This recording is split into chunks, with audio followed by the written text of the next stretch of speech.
آج بدترین تبلیغ ہوتی ہے. یہ عورتیں جو بے حجاب ہیں ان کی جو ہے مجلس کا کوئی فائدہ نہیں. تو پھر کس کی مجلس کا فائدہ ہے بھائی؟ اگر ان کی مجلس کا فائدہ نہیں ہے تو کس کی مجلس کا فائدہ؟ محرم آتا نہیں ہے، شیطان کے چیلے چاروں طرف پھیل جاتے ہیں. تم جو نماز نہیں پڑھتے تمہاری عزاداری کا کوئی فائدہ نہیں، تم جو گناہ کرتے ہو تمہاری عزاداری کا کوئی فائدہ نہیں، تم جو پتہ نہیں عورت حجاب کیے بغیر مجلس میں جا رہی ہو، اللہ عمل جو ہے متقیوں سے قبول کرتا ہے، تم متقی نہیں ہو، تم فاسق ہو، تم فاجر ہو، تمہارا کوئی عمل قبول نہیں ہے. آپ لوگوں کو حسین کی مجلس سے لا رہے ہیں نزدیک یا دور کر رہے ہیں؟ توجہ ہے یا نہیں ہے؟ آپ مجلس حسین کے قریب لا رہے ہیں یا دور بھگا رہے ہیں؟ کیا کر رہے ہیں؟ کون سی تبلیغ ہے یہ؟ اگر کسی کو پتہ چل جائے کہ مجلس سے کوئی فائدہ نہیں ہے اور اس کے دل میں یہ بات بیٹھ جائے تو پھر وہاں حرم حسین نے جو نہیں لکھا ہوا کوئی گنہگار داخل نہ ہو. آپ کی مجلس زیادہ قیمتی ہو گئی، کوئی فائدہ نہیں ہے مجلس کا. کیوں فائدہ نہیں ہے؟ میسج میں نے دیکھا اور میری آنکھیں پھٹی کی پھٹی رہ گئی. میں نے کہا یہ کون لوگ ہیں بار اللہ، یہ کون سی تبلیغ ہے؟ اور بھی ایک مولوی صاحب، خدا ان کو ہدایت دے، حق صاحب العصر والزمان. دلیل دیکھیے آپ، گمراہ کرنے کا طریقہ دیکھیے آپ. لوگ جو سادہ لوگ، ہم میں بھی لوگ ہوتے ہیں، کہتے ہیں ہاں بڑا اچھا میسج، بات تو بالکل صحیح کی. واٹس ایپ دیکھے جا رہا ہے اور شیطانی وسوسے پنپتے جا رہے ہیں. بات بالکل صحیح ہے. اور پھر میں نے تمہیداً کا عرض کر چکا، خدا را ایسے میسیجز کو فارورڈ کرنا گناہ عظیم ہے. بے پردہ خواتین جو میں نے میسیج جو پڑھا میں آپ کو وہ بتا رہا ہوں، وہ بے پردہ خواتین جو مجلس میں جاتی ہیں ان کی مجلس قبول نہیں. کیوں؟ کیونکہ بے پردہ عورت فاسق ہے، غیر متقی ہے، اور عمل صرف متقی کا قبول ہوتا ہے. قرآن کی آیت حوالے کے ساتھ لگی ہوئی تھی، انما یتقبل اللہ من دو دونی چار. اچھا کوئی فائدہ نہیں ہے. اب وہ بیچاری بے حجاب، بیچاری میں اس کو بیچاری کہوں گا، گناہگار ہے. مجھے یہ سمجھ میں نہیں آتا ان کو اس کی بے حجابی نظر آ جاتی ہے، اس کی حسین سے محبت دکھائی نہیں دیتی، اس کے چہرے پہ آنسو دکھائی نہیں دیتے، اس کا ماتم دکھائی نہیں دیتا، اس کا اپنے پیسے کو خرچ کرنا علی و حسین کے لیے دکھائی نہیں دیتا، اپنے بچوں کو تیار کر کے جلوس میں بھیجنا دکھائی نہیں دیتا. یہ کچھ دکھائی نہیں دیتا. وہ جو بال نظر آ رہے ہیں لگتا ہے نگاہیں وہیں پر ہیں، اور کچھ دکھائی. معرفت نفس اگر ہو تو یہ بےہودگیاں نہیں ہوں گی. اب میں اس شبہ کا جواب آپ کی خدمت میں دوں. یہ بہت چلا پاکستان میں، خوب واٹس ایپ پہ چلا، خوب لوگوں کو بیوقوف بنایا گیا، دیوانہ بنایا گیا. یہ واٹس ایپ کا میسج بھیج کے میں جواب عرض کر رہا ہوں، اس کو بھی جواب ہو سکے تو یہ آپ لوگوں کی ذمہ داری ہے. جامعہ کے پیج پہ موجود ہے ویڈیو، آپ کلپ بنائیے، آپ خدمت کیجئے تاکہ اس شبہ کا جواب ملے اور لوگ جو ہے علی و اولاد علی سے شیعوں کو دور نہ کریں. توجہ ہے یا نہیں ہے؟ اگر توجہ ہے اور توجہ کو برقرار رکھنا ہے تو ایک باواز بلند صلوات پڑھ دیجیے.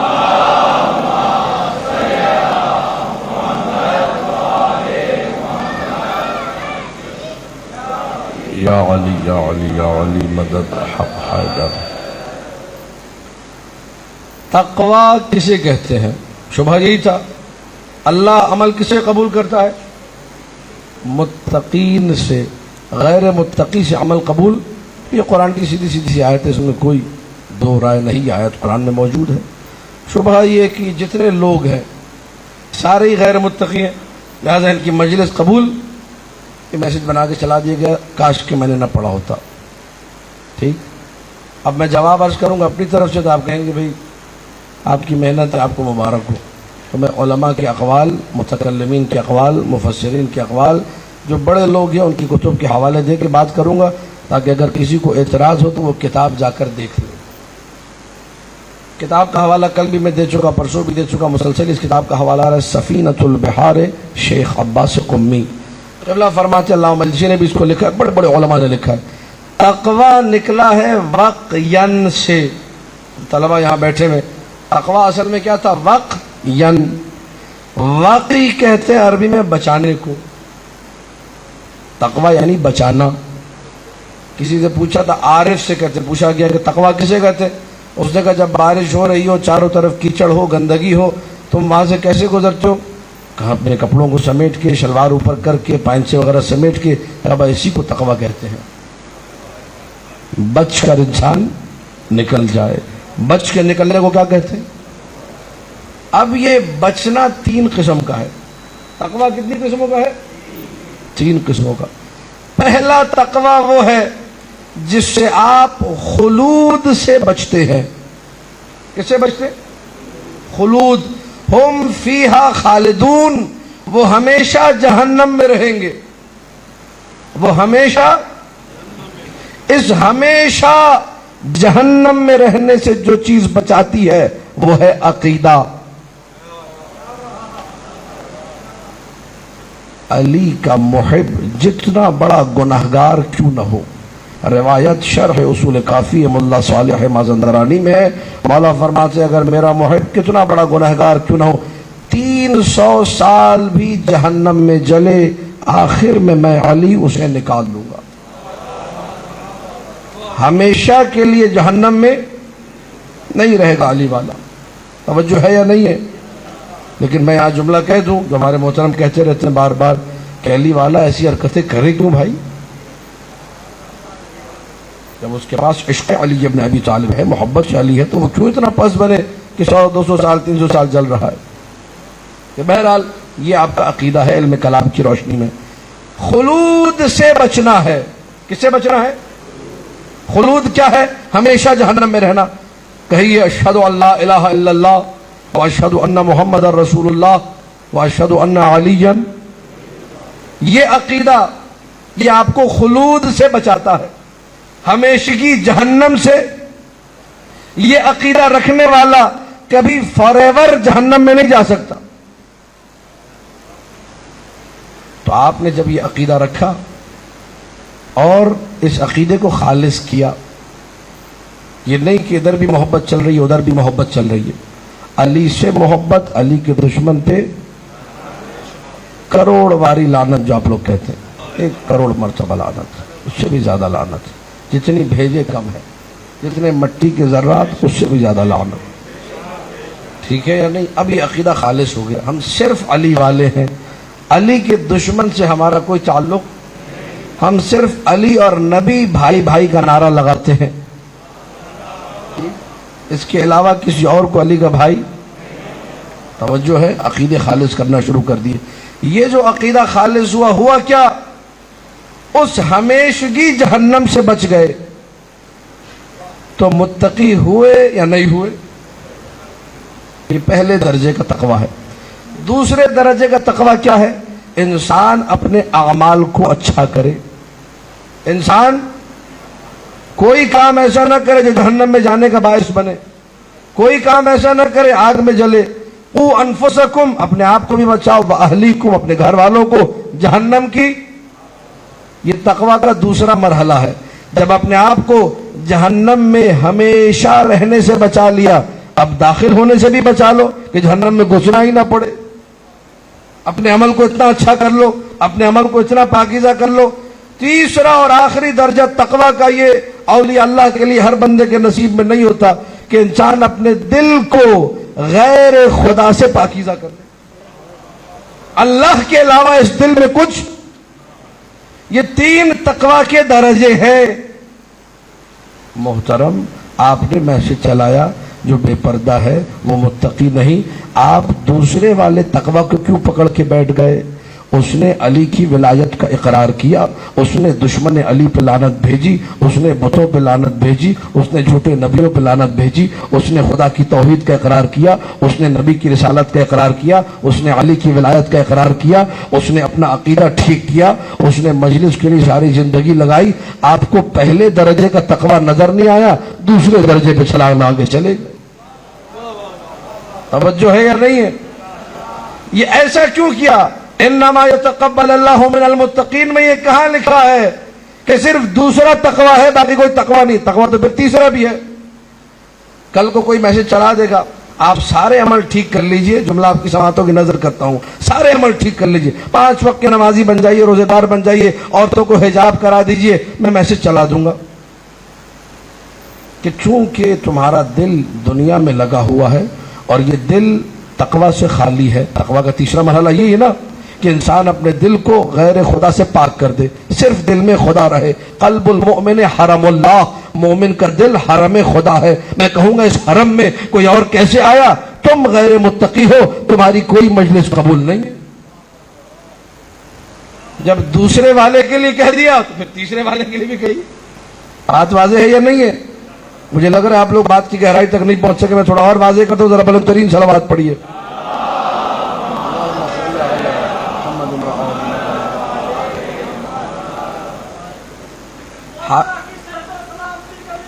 مولانا اللہم صلی علی محمد وآلہ. یہ آپ لوگوں کی محبت ہے. مولانا کچھ بھی نہیں, پوسٹر پہ بھی لکھا ہے حجت الاسلام والمسلمین. میں کہتا ہوں حجت الافلاس والمفلسین. یہ حجت الاسلام والمسلمین نہیں ہے, نہ کوئی مولانا. آپ لوگ آباد رہیں, آپ لوگ سنتے ہیں. یہ کلمات سے ائمہ ہیں, معصومین کے پیغامات سے, علماء کے اقوال ہیں جو خدمت درج کرتا ہوں. اپنی صحت و سلامتی کے لیے باواز بلند صلوات پڑھ دیجیے. اللہم صلی علی محمد وآل محمد. شام کے دربار میں یہ چیزیں پڑھتا ہوں, کچھ مولوی صاحبان فون کر کے کہتے ہیں کہ یار ایسی چیزیں نہیں پڑھا کرو. تو کیوں نہ پڑھیں؟ کیا مذائقہ ہے پڑھنے میں, کیا قباحت. کیا ہم معاشرے کے ہر فرد کو سامنے رکھ کے بات نہیں کر سکتے؟ کیا سارے شیعیان حیدر کرار نہیں ہیں؟ تاریخ میں واقعہ لکھا ہے. نہ ہو, اگر میں نے گھڑا ہو تو پھر کہیے گا. اگر روایت میں نے کمرے میں بیٹھ کے بنائی ہے, آپ کا اعتراض ٹھیک ہے. اگر روایت کتاب میں موجود ہے اور میسج اچھا ہے, اس سے ہم غلط استفادہ نہیں کر رہے. میری گفتگو کا قطعاً کوئی یہ مطلب نہ نکالے کہ ہم کہہ رہے ہیں کہ سارے گناہگار جو ہیں, جتنے گناہگار ہیں وہ گناہ کرتے رہیں. قطعاً ہم نے یہ نہیں کہا. ہم بھرپور طریقے سے اس منبر سے گناہ کی مذمت کرتے ہیں, لیکن جو گناہگار ہے اگر وہ اچھی صفت رکھتا ہے تو اس اچھی صفت کو دیکھتے ہوئے اسے قریب لے کر آؤ کل کو, تاکہ وہ گناہوں کو چھوڑ دے. اچھی نیت ہے, اتنی سی بات ہے. وہ کہتے ہیں سندھ میں ایک ملنگ جا رہا تھا, القطرہ میں واقعہ لکھا ہوا ہے, اس کا اردو ترجمہ بھی ہو گیا ہے. وہ شعر پڑھتا ہوا جا رہا تھا, گر در دلداری ولاو یہ علی, گر در دلداری ولاو یہ علی, من زامنم تامی توانی گناہ کن. ایک غلط سوچ. اگر تمہارے دل میں علی کی ولا ہے, میں ضمانت دیتا ہوں, میں ضامن ہوں, جتنے گناہ کرنے کرو. آپ بتائیے, کچھ لوگوں کی یہ سوچ ہے, بدترین سوچ, غلط سوچ. اگر دل میں علی کی ولا ہے, جتنے گناہ کرنے. یہ شعر پڑھتا ہوا سندھ کی گلیوں میں جا رہا ہے, القطرہ نے واقعہ لکھا ہوا ہے. اب اسے ایک سید ملے جو معرفت نفس رکھتے تھے, نورانی سید. انہوں نے یہ نہیں کہا کہ تم کیا بدماشی کر رہے ہو, انہوں نے یہ نہیں کہا کہ تم انتہائی احمق انسان ہو, انہوں نے یہ نہیں کہا تم معاشرے میں گمراہی پھیلا رہے ہو, انہوں نے یہ نہیں کہا کہ تم گناہوں کو فروغ دے رہے ہو. انجمن فروغ حرام فی القعود والقیام سے تمہارا تعلق ہے؟ کچھ نہیں. کہا اس کا دوسرا مصرع تبدیل کر دو. اس کا دوسرا مصرع, گر در دل داری ولاو یہ علی. وہ پڑھ رہا تھا, کیا پڑھ رہا تھا؟ من ضامنم, میں ضامن ہوں, تامی توانی گناہ کن, جتنے گناہ کر سکتے ہو کرو. اس نے کہا دوسرا مصرع تبدیل کر دو, یوں کہو, گر در دل داری ولاو یہ علی. اگر دل میں علی کی محبت ہے, شرم ز علی کن و کم تر گناہ کن. علی سے شرم کرو اور کم گناہ کرو. توجہ ہے یا نہیں ہے؟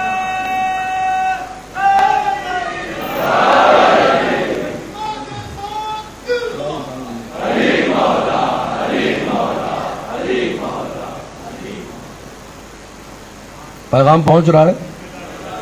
کوئی پریشانی تو نہیں ہو رہی؟ ابھی اس تمہید کے بعد یہ روایت سنا دو, ذرا سخت روایت ہے, بہت سارے قلوب پر شاید گراں بھی گزرے, لیکن میں جو ہدف ہے, جو نیت ہے, میں نے اپنی بتا دی. ہر شیعہ علی ہمیں عزیز ہے, علی والا ہے ہمیں عزیز ہے,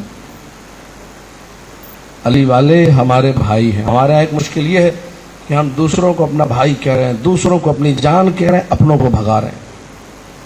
یہ بھی ایک بڑی مصیبت ہے. اللہم لا تجعل مصیبتنا فی دیننا. بہرحال ہماری مصیبت کو ہمارے دین میں قرار. یہ دینی مصیبت ہے کہ جو علی کو نہیں مانتا, جو علی کی خلافت بلا فصل کا قائل نہیں ہے, جو علی کو کچھ بھی نہیں سمجھتا اسے تم بھائی بھی کہتے ہو، جان بھی کہتے ہو، اور جو علی کو خلیفہ بلا فاصل مان رہا ہے اس کو دور بھگا رہے ہو۔ جو ہے یا نہیں ہے؟ طاغوت کے دربار میں، علی کے دشمن کے دربار میں ایک گانا گانے والی، حرام کام ہے، گانا گانا حرام ہے بلا کسی تأمل کے، گانا گانے والی جو نوکری پیشہ خاتون، اس کو ایک دن حاکم نے بلایا، کہا کہ آج مجھے خبر دی گئی ہے کہ کوفے میں علی کو قتل کر دیا گیا، کوئی اچھا سا گانا سناؤ، کوئی اچھا سا رقص دکھاؤ۔ یہ عورت ہے وہاں ہے، حرام کام میں مبتلا ہے، حرام ہے، نو ڈاؤٹ، کوئی شک و شبہ نہیں ہے۔ رونے لگی، کہنے لگی ہائے میرے مولا کو قتل کر دیا گیا، حرام کام کر رہی تھی، وہاں دربار کی وہاں نوکری کر رہی تھی، اس مجبوری کی تحت نہیں معلوم۔ اس نے کہا آج نہ میں گانا گاؤں گی نہ میں رقص دکھاؤں گی، آج صرف علی کا مرثیہ ہوگا۔ فی البدی حاکم کے دربار میں اس نے علی کی شان میں قصیدہ بھی پڑھا، مرثیہ پڑھا، زار و قطار رو رہی تھی۔ اس نے کہا میں تجھے زندہ نہیں چھوڑوں گا، کہا مجھے کوئی پرواہ نہیں۔ کئی گرز اس عورت کے سر پہ مارے، یہ وہی دربار میں شہید ہو گئی۔ علماء نے لکھا شہید راہ محبت علی۔ اس کے اس عمل کو اگر کوئی نہ دیکھے کہ اس نے اتنی بڑی قربانی دی ہے، طاغوت کے سامنے آنکھوں میں آنکھیں ڈال کر دشمن علی کے سامنے علی کا مرثیہ پڑھنا، بڑا جگر چاہیے۔ مجھ جیسے اچھے اچھے مولوی بھاگ جائیں گے۔ کچھ تو اس محبت کی قدر کیجئے، کچھ تو اس محبت کو ویلیو دیجئے، کچھ تو اس محبت کی قیمت لگائیے۔ ایسا تو نہیں ہے کہ محبت کوئی قدر و قیمت نہیں رکھتی۔